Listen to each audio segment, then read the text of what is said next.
Hello there. Welcome. I'm including you to my video. What we're going to talk about is all about inclusion. One of the most popular questions I've been asked all involves inclusion. So let's get started.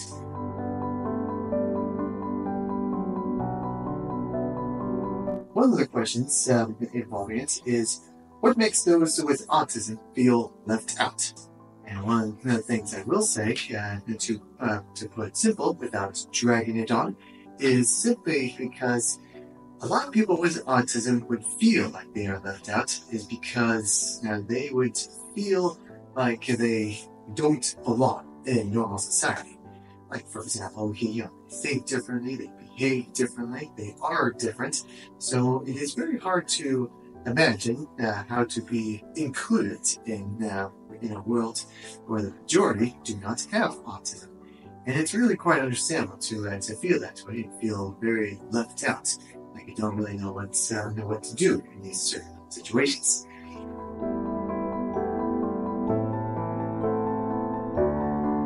Question number 2 reads, what do you wish others did for you to include you more? So people have asked me, what would they do? What do I wish that others would do so I could feel included more? Well, I would say that I'm not really quite the needy person. Like I'm not the kind of guy that says, hey, you should do this, or hey, you should do that. So you can do that kind of stuff, because I don't feel like that's really quite fair. Like, people have to change in order to accept me or include me. However, what I will say as a tip is, hey, if your group needs more people, then start looking for people, whether they have autism or otherwise. It's kind of a nice little task that they can have too. When you belong in a group and you want to expand that group, give it a try at including people with autism. And who knows, they might give a new perspective and try to help you grow in such a really quite amazing way.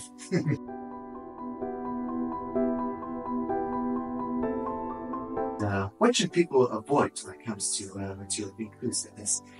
What I will say, for me personally, is try not to talk in a different kind of way.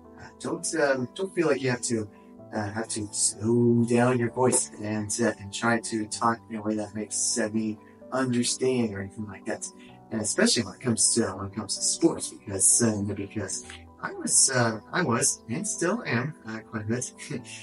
Sorry to brag, but involving sports, that I'm pretty athletic. I really enjoy playing baseball and football. I was in the track team where I get to run really fast, and so I was very athletic back in school, and there were times when people felt like that they were going way too easy on me, especially with basketball and all that kind of stuff. It's like, hey, I got the ball. Why don't you try swiping it from me, or try to play a little rough? I didn't really quite know how to communicate with that too. I wish back then, I wish what I could have was say something along the lines of, don't go easy on me. It's this kind of like a smack talk, taunting kind of way. It's like do your worst. That kind of stuff too. I mean, that's what I did back then too. But I was very competitive. It was to me, it's comforting. It's a lot of fun, and the thrill of winning and the thrill of losing actually too. Where it's like, when I lose, it makes me feel like I just want to try harder and do harder and do a better job the next time. So it's that's a fun part about being competitive and that kind of stuff, if you put it that way. So yeah, hopefully if you have time, I would like to read a passage from like a little column that coming from this book called Tribes by Seth Godin, and the title is called Curiosity.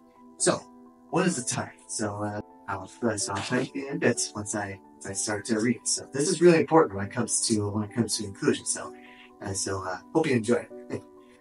Curiosity. A fundamentalist is a person who considers whether a fact is acceptable to his religion before he explores it, as opposed to a curious person who explores first and then considers whether or not he wants to accept the ramifications. A curious person embraces the tension between his religion and something new, wrestles with it and through it, and then decides whether to embrace the new idea, or reject it. Curious is the key word. It has nothing to do with income, nothing to do with education, and certainly nothing to do with organized religion. It has to do with a desire to understand, a desire to try, a desire to push whatever envelope is interesting. Leaders are curious because they can't wait to find out what the group is doing to the next. The changes in the tribe are what are interesting, and curiosity drives them. Curious people count, not because there are a lot of them, but because they're the ones who talk to people who are in a stupor. And they're the ones who lead the masses in the middle who are stuck. Yeah, the masses in the middle have brainwashed themselves into thinking it's safe to do nothing, which the curious can't abide. It's easy to understand how difficult it is for someone to become curious. For 7, 10, or even 15 years of school, you are required to not be curious. Over and over and over again, the curious are punished. I don't think it's a matter of saying a magic word, boom, and then suddenly something happens if you're curious. It's more about a 5 or 10 or 15-year process where you start finding your voice, and finally you begin to realize that the safest thing you can do feels risky, and the riskiest thing you can do is play it safe. Once recognized, the quiet yet persistent voice of curiosity doesn't go away, ever. And perhaps it's such the curiosity that will lead us to distinguish our own greatness for the mediocrity that stares us in the face. What we're seeing is that fundamentalism really has nothing to do with religion, and everything to do with an outlook regardless of what your religion is.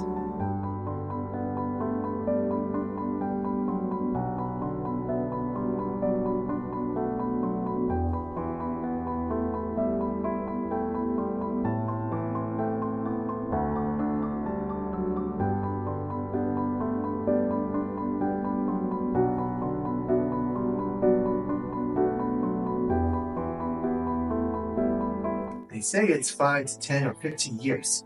I say, it starts today. It starts this year, when it comes to curiosity. When it comes to inclusiveness, we do not want to feel like we have to be someone else in order to be included into a group, or what this book calls a tribe. So this book, just a little for your information, is that book is all about what it's like to be a leader and how to properly lead your tribe. And so, in inclusiveness, I will say this again: do not feel like you have to be someone that you are not in order to include others, and don't feel like you have to be someone else when you feel like you have to be included. It's kind of like when it comes to curiosity, it's like we're not trying to become someone who we are not. We are trying to expand who we really are. Like for example, I used to be a really big time. Well, actually, I still am a really big into listening jazz music, and then years later, I started to really enjoy rock and roll music. Does this mean that I no longer listen to jazz? Of course not. I love listening to jazz. A couple of good composers I really enjoy are Tom Grant and Brian Colbert. Feel free to check them out. And so that's one good example. So you can still like jazz music. You just like to expand your library, expand your music tastes in that sort of way. So when it comes to being included, you can expand your personality, expand your friendships, expand your tribe. Yeah, and that's basically what we're going. Continue on with the next couple of questions.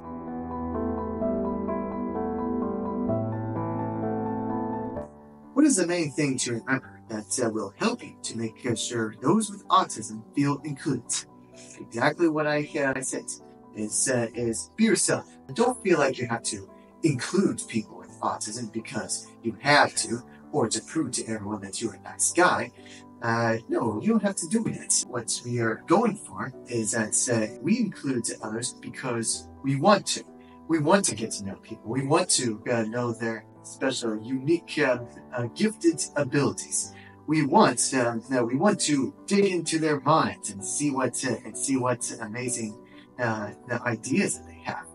That's one of the reasons I want to include people is to understand them better, to get to know them better. And if they happen to be not who you expect, then they are no longer part of the tribe. It's just as simple as that. And it's all in the matter of trying. I've always said this over and over that I'm a trier. I'm a big advocate into trying things. And when things don't work, then they don't work. It's really quite simple. Same with people. There are some people where you feel like that they could be really good, and you keep on trying, trying to find what makes them so gifted. And sometimes you may end up disappointed with how they turned out. But it's important to never give up on finding more people, to find your tribe, and to be included as well as including others.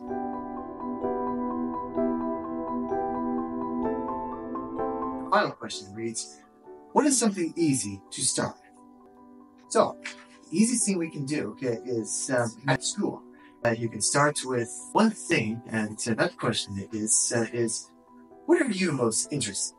Are you very interested in arts and crafts? Maybe you can join an arts club, or you're very athletic and want to run really fast and decide to go track to join the track team. That's what I did. How about you? Are you ready to make the first step and join that track team? Do you have what it takes to be the fastest kid in school? Well, let's find out together. So it's simple as that. All you gotta do is just find what you're interested in, and find the group that fits your interests.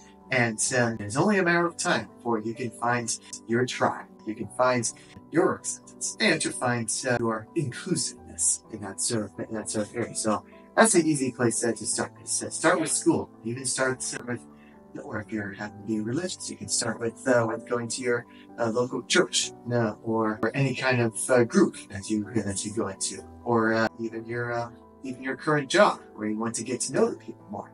It's all those little tiny steps, and you never know if they want to include you, or they want to take you out for some coffee, or go out on a date.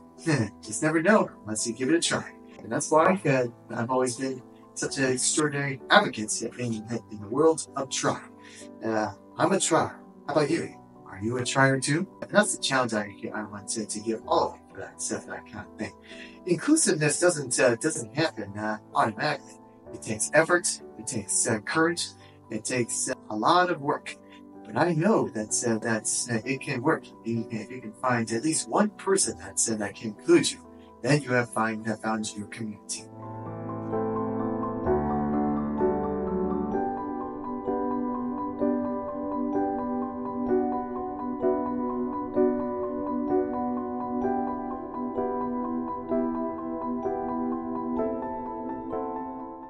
Thanks for watching.